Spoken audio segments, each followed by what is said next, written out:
ఇప్పుడు ఈ అపార్ట్మెంట్ ఎన్ని ఎన్ని ఎకరాలు ఉంది? 450 ఫ్లాట్లు ఉన్నాయి బేట. 450 ఫ్లాట్లు. 450 ఫ్యామిలీస్ ఉన్నాయి. అందులో ఫ్యామిలీసా ఫ్లాట్లా? ఫ్లాట్లు ఉన్నాయి, అందులో ఉండేవాళ్ళు 400, మొత్తం 450 మంది. ఏ బ్లాక్ బి బ్లాక్ 2 బ్లాక్లు కలిపి.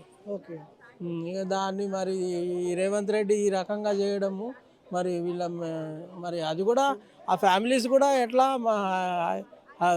డిఫెన్స్ వాళ్ళు ఉన్నారు, మళ్ళీ పెద్ద పెద్ద ఎమ్మెల్యేస్ పాలిటిక్స్ వాళ్ళు ఉన్నారు అందరూ. ఇప్పుడు డబల్ బెడ్రూమ్ ఫ్లాట్ ఎంత కాస్ట్ ఉంటుంది ఈ అపార్ట్మెంట్లలో? ఈ అపార్ట్మెంట్లో 1,20,00,000 ఉంటుంది. త్రిబుల్ బెడ్రూమ్, ట్రిపుల్ బెడ్రూమ్ 1,20,00,000 ఉంటుంది. 1,20,00,000 ఉంటుంది.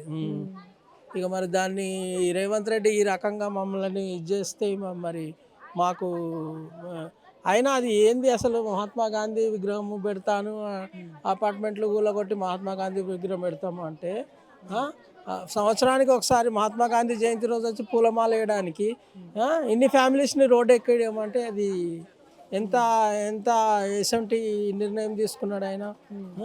అది మంచిది కాదు. మీకు నష్టపరిహారం ఏమైనా ఇస్తా అన్నాడా ఇది కూల్చిన తర్వాత? నష్టపరిహారం ఇస్తాడంట. ఎందుకు ఇస్తాడు? లేకపోతే ఇల్లు ఇల్లు కావాలంటే ఇల్లు ఇస్తా, లేకుంటే నష్టపరిహారం ఇస్తా ఎంత ఇస్తా అన్నాడు నష్టపరిహారం? ఇస్తాడా అని చెప్తలేడు. మీకు దీంట్లో ఎంత ఖరీదు అవుతుందో అంత ఖరీదు ఇచ్చేస్తాడా, సగం ఇస్తాడా అందులో? అది కూడా చెప్తలేడు ఇంకా.